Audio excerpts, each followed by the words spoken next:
şeyler var aslında, dönüp duruyor aklımda. Gözlerime baktığında bir şeyler var aslında, dönüp duruyor aklında.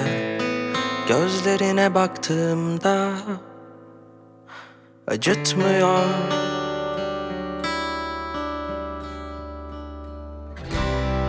Anlamasan da olur, yeter ki yanlış anlama.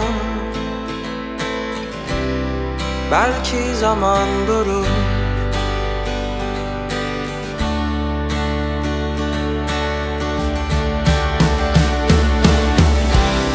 Anlamasan da olur,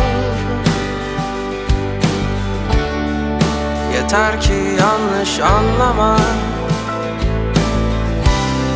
Belki zaman durur.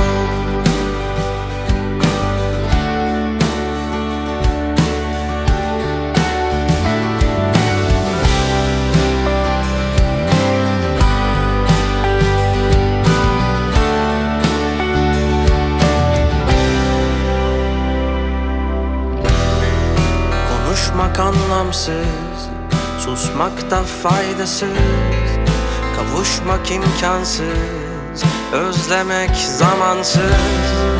Hayat çok anlamsız, kaderse bir hırsız. Olmuyor. Anlamasan da olur, yeter ki yanlış anlama. Belki zaman durur.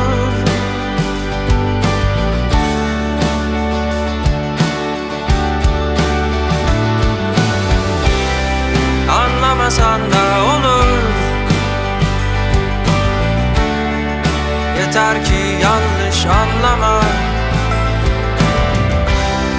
Belki zaman durur.